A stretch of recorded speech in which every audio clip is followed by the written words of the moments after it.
I'm here to talk about a bit about UI tests and stubbing network requests in the like. So just to get an idea, how many of the people in here are familiar with writing tests in any language? Okay, that's pretty much everyone. And how many have written at least a few tests for iOS? Okay, that's quite a lot as well. And what about UI tests? Anyone written those? Okay, so for some it's going to be an introduction to UI tests, others a bit diving into it. But the idea, or like the kind of the core of this presentation, is actually a result of a hack day project I did here at Blocket a few months ago, where I wanted to try out stubbing this. And to start things off, I think a good way is to establish some base knowledge about how testing works in iOS, so everyone will know. When you're testing an iOS app, you have two kinds of tests that you can run. So it's basically one that is non-hosted tests, usually unit tests, and an application test, which is a hosted one. You can see it in, if you run it in Xcode, it will be something, you have a host application or you don't. And in practice, you'll see the simulator running if you're running a hosted test, basically. They are a bit different, as you will see, but the main thing is that normally the non-hosted tests you would ideally use if you're running like unit tests, you're testing something in isolation, a class, or something standalone, a framework. Whereas the hosted tests are usually when you're interacting with the UI. Not necessarily though, because that's also the default if you're adding a test target in Xcode. You get a hosted test. And it's because it's a bit simpler to get things from the application bundle. And what is a bundle? I think I'll go into a bit how things work when you're running a test. So this is when you're running an app from Xcode. You launch the application will load the libraries and classes that are included in its bundle. And that's usually the main bundle, like NS bundle, main bundle, you get the bundle for the application. If you're running a unit test, which is non-hosted, you won't run any app. You'll only load the test bundle and you'll access the or it will load its classes and things that are loaded or included within the test target and the test bundle. That way, if you're using non-hosted tests, you'll need to include all the classes that you want to test, basically. Whereas in a hosted test, you will have access to the classes that are already in the iOS app that you're testing. So it'll be a bit simpler. You don't have to include anything. A hosted test will launch the application, load the libraries and classes inside that bundle, and then use a plugin mechanism to inject the testing bundle in the application while it's running, and then run the unit tests from there. And the testing bundle, as you can see here, is loaded after the application bundle. So what if you include the same class in both the application target and the testing target? Strange things can happen. I don't know if someone here has run into this. If you have, for instance, a shared singleton or something, a class with a dispatch once or something, and then you're running a test and it looks like it's actually a dispatch twice. Someone? No? Well, what can happen here if you included the same class in a hosted test in both the application and the test, you will have two instances of that class loaded simultaneously in runtime. So you can run into some problems with that, and it will behave very strangely in some cases. This is usually how you look when you're sitting with that. So, on to UI tests. For the ones that haven't tried it yet, UI tests got introduced in Xcode 7. They are a hosted test, almost. I will show you a bit later why it's different. But it would look something like this. You will use this XCUI handle to interact with the application. And you're able to query things in the UI and assert that they are there. You can search for texts and titles. And it's a nice interface that they build as a replacement for the UI automation that was available before. But that's outside of Xcode. But now you can run these tests.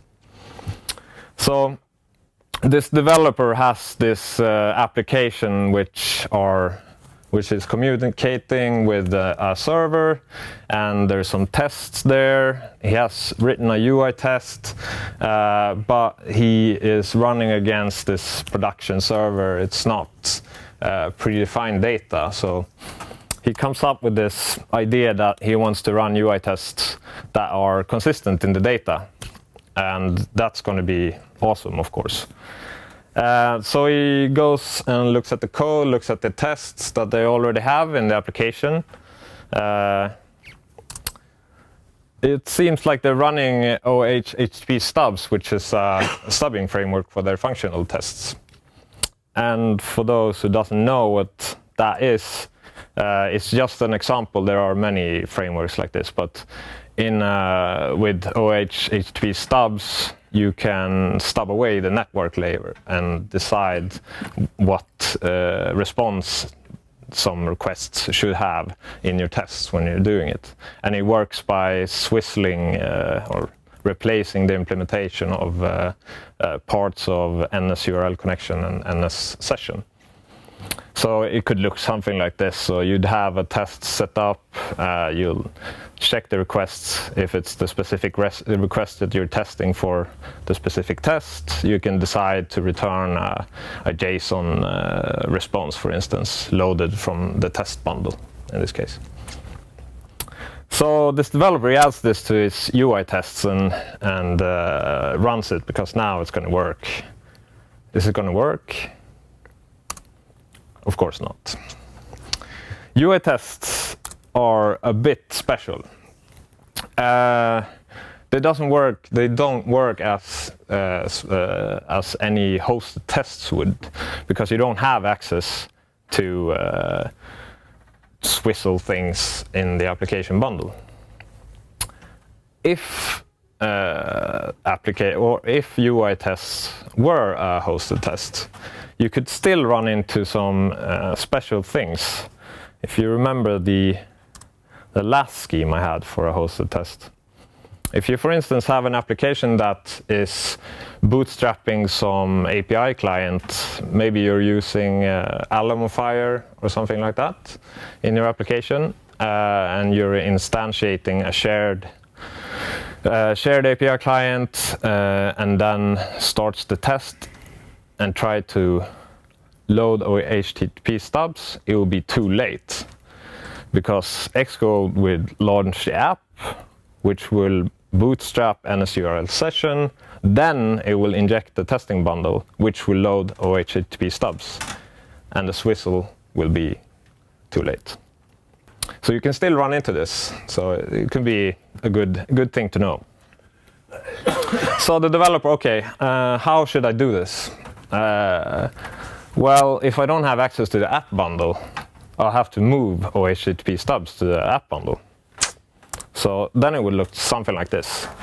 So I'll have OHTTP stubs, they will swizzle when I start the application, and everything will work perfect. So how do I know from a UI test if you're running a UI test? Well, there's a good way of doing that. You have some things that you can pass to the application before you launch. For instance, a launch environment or launch arguments as well. And then you could have something like this in your app delegate that might be only compiled for debug configuration or something like that. And you can check if that UI test flag is there, and then you can stub. Okay, so the developer, he goes mental and stubs everything here. Builds out a lot of logic. Okay, maybe different tests should respond with different things. He builds a whole lot of things for this until this guy comes along and asks, why do we have a stubbing framework included in our app? Fair point. Because there's some drawbacks to this. The stubbing framework doesn't really belong in an app. If you could probably set this up with different targets, maybe different configurations, but still the logic from belonging to the test would be away from the test itself. So you couldn't really see the whole flow in your test. So how could we solve this in another way? And this is what I tried out on this hack day a few months back. What if we could have a HTTP server contained in the test? So we are running an HTTP server and injecting that into our application. And the only thing we need to set in our app is the URL for the server that we're running for the test. It would be something like this. Xcode would start an app, or would start the app because of the UI test. The UI test will start an HTTP server, and it will pass back that server URL to the app, which will then initialize, assuming that there's some kind of API client and that you're having some shared configuration, and can bootstrap that with the URL to the server. And turns out it's possible to do this. I tried this out with this open source lightweight HTTP server called Swifter. This is an example how it would look like. You can set the same URL that I usually, or that I stubbed away with OHTTP request before. I just set it to return a JSON, start the server, run the UI test, and I have full control, contain my test. So just a quick demo to show this as well. Let's turn off mirroring.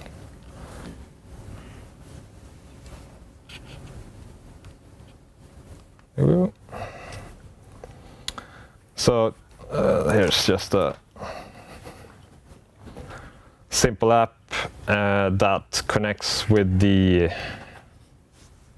meetup.com API to get the latest CocoaHeads. Very simple UI. And I have this CocoaHeads UI test, which is also very simple. I'll assert that there's some cells here, and I'll go into the details of the one row that I expect to exist when I run this test, and just assert that I set the correct title in the details page. And the JSON file you can see here I have in my test bundle, so I can load it. You can also see that let's see, that was the wrong test. In order for me to load this JSON inside my test, I need to run this NS bundle for class for my test.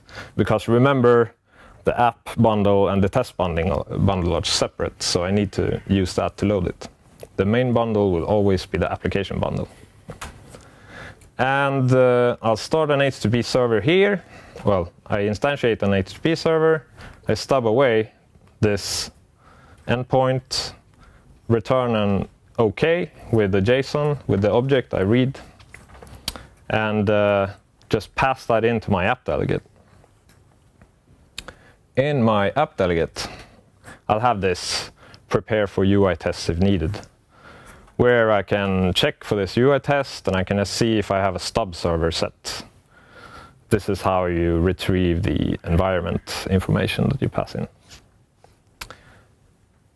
Here's another neat trick if you're doing UI tests. If you do UI view set animations enabled to false, you won't have animations when you're running the app, and it will be faster to execute the tests. It's the pointer.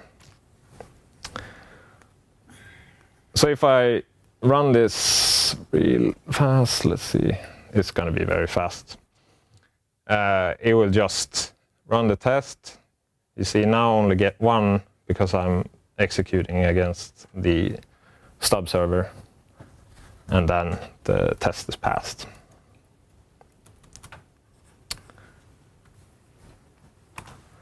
So, where can we go from here? Well, it's going to be quite easy. If you don't have the setup already to run against a QA server or something like that, it's going to be possible to mock away in an easy way without tainting your application code too much. It's also very good if you're, for instance, automating screenshots with Snapshot, which is part of the Fastlane toolchain, because you can set up the test that you're running to generate screenshots with a fixed set of nice anonymous data that you're initializing the application with. And that's pretty much all I had. So hope you enjoyed it.